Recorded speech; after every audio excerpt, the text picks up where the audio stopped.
MLA Danam Nagender నిర్ణయంపై ఉత్కంఠ కొనసాగుతోంది. ఇవాళ్టితో స్పీకర్ ఇచ్చిన గడువు ముగియనుంది. అయితే విచారణకు హాజరుపై దానం నాగేందర్ ఇప్పటికీ ఎలాంటి నిర్ణయం తీసుకోలేదు.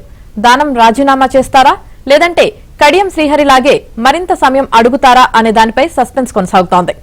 ఆయన నుంచి ఎలాంటి స్పందన రాకపోతే తదుపరి చర్యల కోసం న్యాయ నిపుణులతో స్పీకర్ గడ్డం ప్రసాద్ చర్చించే అవకాశం ఉంది.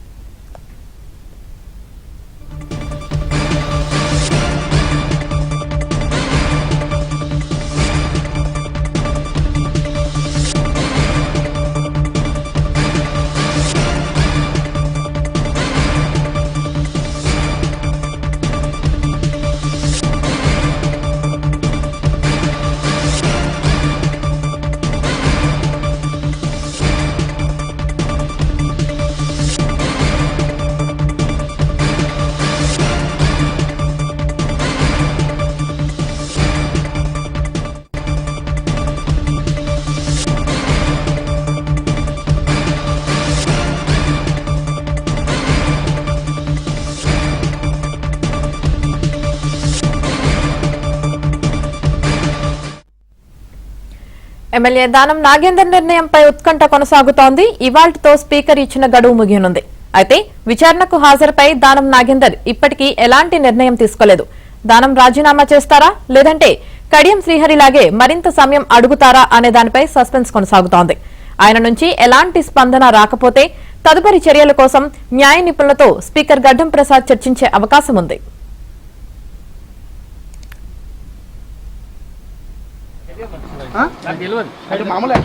సెక్రటరీని అడుగు అని చెప్తాడు. ఒకవేళ ఈ రోజు వరకు కలవకపోతే తదుపరి సెక్రటరీ మా అసెంబ్లీ సెక్రటరీని అడుగు మా సెక్రటరీని అడుగు అని చెప్తాడు. ఒకవేళ ఈ రోజు వరకు కలవకపోతే తదుపరి సెక్రటరీ మా అసెంబ్లీ సెక్రటరీని అడుగు. ఎమ్మెల్యే దానం నాగేందర్ నిర్ణయంపై ఉత్కంఠ కొనసాగుతోంది. ఇక దీనికి సంబంధించి పూర్తి సమాచారం మా ప్రతినిధి సిద్ధార్థ్ లైవ్ లో అందిస్తారు. సిద్ధార్థ్. Thank you Yamini. దానం నాగేందర్ కు కడియం శ్రీహరికి 23వ తేదీలోపు అఫిడవిట్లు దాఖలు చేయాలని స్పీకర్ మరోసారి నోటీసులు సర్వ్ చేశారు. ఇక ఈ రోజే దానికి సంబంధించినటువంటి గడువు ముగియనుంది. ఇక దీనిపై కడియం శ్రీహరి 2 రోజుల క్రితం స్పీకర్ను కలిశారు. తనకు మరింత సమయం కావాలని ఆయన అడిగారు. దానికి సానుకూలంగా స్పందించినట్టు స్పీకర్ సానుకూలంగా స్పందించినట్లు కడియం శ్రీహరి చెప్పారు. ఇక దానం నాగేందర్ ఇప్పటి వరకు రెస్పాండ్ అయితే కాలేదు. కాసేపటి క్రితం స్పీకర్ ఏబిఎన్తో మాట్లాడారు. స్పీకర్ కూడా చాలా క్లియర్గా దానం నాగేందర్ ఇప్పటి వరకు అయితే అంటే ఉదయం దానం నాగేందర్ స్పీకర్ను కలిసినట్టు బయట వినిపిస్తూ ఉంది. దీనిపై స్పందించినటువంటి స్పీకర్ తనను దానం నాగేందర్ కలవలేదనే విషయాన్ని చెప్పాడు.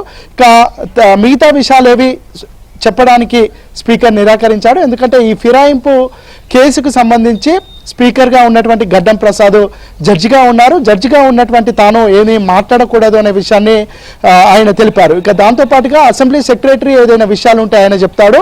ఇక ఇప్పటి వరకు అయితే దానం కలవలేదనే విషయాన్ని కూడా స్పీకర్ గడ్డం ప్రసాద్ చెప్పారు. ఒకవేళ ఈ రోజు వరకు దానం నాగేందర్ రియాక్ట్ కాకపోతే తదుపరి చర్యలు ఏ విధంగా ఉంటాయనే విషయాన్ని కూడా స్పీకర్ని అడిగాము.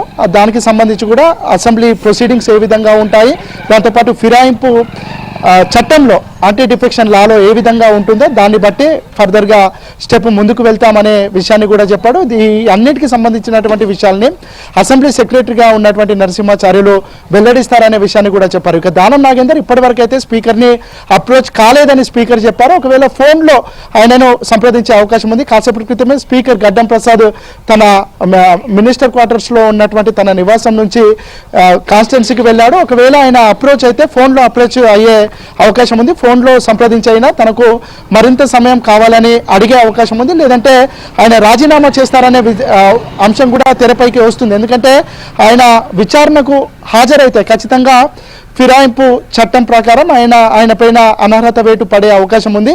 ఈ నేపథ్యంలో ఆయన రాజీనామా ముందుగానే చేస్తే హుందాగా ఉంటుందనే ప్రచారం కూడా కొనసాగుతుంది. తన సన్నిహితుల వద్ద కూడా దానం నాగేందర్ చెప్తున్నట్టు తెలుస్తా ఉంది. ఒకవేళ మంత్రి పదవి ఇస్తే తాను రాజీనామా చేసి మళ్ళీ ఎన్నికలకు వెళ్ళి ఖచ్చితంగా తాను గెలుస్తాను అనే విషయాన్ని ఢిల్లీ పెద్దలకు కానీ రాష్ట్ర పెద్దలకు కానీ పదే పదే కన్వే చేస్తున్నటువంటి సిచ్యువేషన్ ఉంది. ఈ రోజు సాయంత్రం వరకు ఆయనకు సమయం ఉన్నటువంటి నేపథ్యంలో ఆలోపు స్పీకర్ను కలిసే అవకాశం అయితే లేదు. ఎందుకంటే స్పీకర్ కాసేపటి క్రితమే తన నివాసం నుంచి కాన్స్టిట్యున్సీకి వెళ్ళాడు. ఆయన ఈరోజు చాలా వివాహాలు ఉన్నాయి, వాటిని అటెండ్ కావాల్సినటువంటి అవసరం ఉంది అనే విషయాన్ని కూడా కాసేపటి క్రితం చెప్పారు. ఈ నేపథ్యంలో ఫోన్లో సంప్రదించి సమయం కోరే అవకాశం ఉంది. మరి సమయం కోరుతారా లేదంటే రాజీనామా చేస్తారా? ఒకవేళ ఈ రోజు వరకు రెస్పాండ్ కాకపోతే తదుపరి స్టెప్ ఏ విధంగా ఉంటుంది? ఎందుకంటే ఇప్పటికే 2 సార్లు దానం నాగేందర్కు నోటీసులు సర్వ్ చేశారు, మరోసారి నోటీసులు సర్వ్ చేస్తారా లేదంటే 2 సార్లు స్పందించినటువంటి కారణంగా వీళ్ళు ఏదైనా నిర్ణయం తీసుకుంటారా అనేది తేలాల్సి ఉంది. దానికి సంబంధించి ఈ రోజు సాయంత్రం వరకు దానం నాగేందర్ రెస్పాండ్ కాకపోతే యాంటీ డిఫెక్షన్ లాలో ఏముంది, మరోసారి నోటీసులు పంపించడమా లేదంటే వీళ్ళే నిర్ణయం తీసుకోవడమా అనే అంశానికి సంబంధించి ఒక నిర్ణయం తీసుకునే అవకాశం ఉంది. ఒకవేళ కలిస్తే మాత్రం డైరెక్ట్గా నేరుగా కలిసే అవకాశం లేదు, ఫోన్లో ఏమైనా సంప్రదించి తనకు మరింత సమయం కావాలని అడిగే అవకాశం అయితే ఉంది. అయితే సిద్ధార్థ్, మరి ఒకవేళ దానం నుంచి గనక ఎలాంటి స్పందన గనక రాకపోతే తదుపరి చర్యల కోసం న్యాయ నిపుణులతో కూడా స్పీకర్ గడ్డం ప్రసాద్ చర్చించే అవకాశం కూడా ఉన్నట్లు కూడా తెలుస్తుంది కదా. మరి అసలు ఎలాంటి చర్యలు తీసుకునే అవకాశం ఉంది ఒకవేళ న్యాయ నిపుణులతో చర్చించిన తర్వాత అయినా? అంటే ఒకవైపు సుప్రీంకోర్టు స్పీకర్కు గడువు విధిస్తూ ఉంది. ఇప్పటికే 2 సార్లు గడువు విధించింది. కాకపోతే ఒక కాన్ఫ్లిక్ట్ అయితే నడుస్తుంది. ఇటు సుప్రీంకోర్టుకు స్పీకర్ అధికారాలకు మధ్యలో ఒక కాన్ఫ్లిక్ట్ అయితే నడుస్తూ ఉంది. ఇక్కడ స్పీకర్ పదవి కూడా కాన్స్టిట్యూషనల్ బాడీ, దాన్ని సుప్రీంకోర్టు గైడ్ చేసే పరిధి వాళ్ళకు ఉండదు అని చాలామంది న్యాయ నిపుణులు చెప్తా ఉన్నారు. ఇటు స్పీకర్ స్వతహాగా తీసుకోవాల్సినటువంటి నిర్ణయం పైన సుప్రీంకోర్టు కట్టడి చేసి దీనిపైన ఖచ్చితంగా నిర్ణయం తీసుకోమని చెప్తున్నటువంటి సిచ్యువేషన్ ఉంది. దీనిపైన చాలామంది న్యాయ నిపుణులు కానీ మాజీ స్పీకర్లు కానీ ఒక కాన్ఫ్లిక్ట్ అయితే నడుస్తూ ఉంది. ఎందుకంటే స్పీకర్ అధికారాలు, ఆయనకు ఒక డిస్క్రిషనరీ పవర్ ఉంటుంది, దాన్ని అడ్డుకునే ప్రయత్నం సుప్రీంకోర్టు చేస్తుంది అనే ఒక వాదన నడుస్తూ ఉంది. ఇక ఈ పర్టికులర్ కేసులో స్పీకర్గా ఆయన యాంటీ డిఫెక్షన్ లా మీద విచారణ చేస్తున్నారు. దాని తర్వాత ఆయన నిర్ణయం కూడా తీసుకునే అవకాశం ఉంది.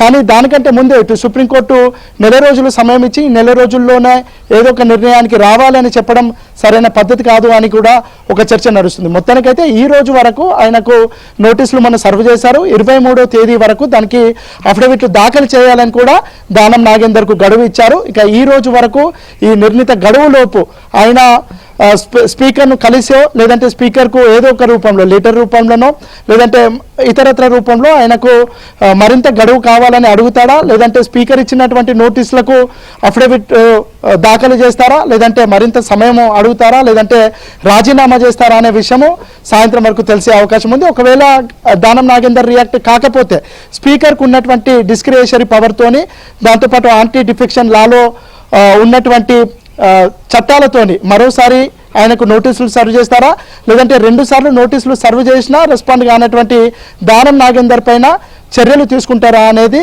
మరి కాసేపట్లో అంటే సాయంత్రం వరకు తెలియ అవకాశం ఉంది. Right, thank you Siddharth.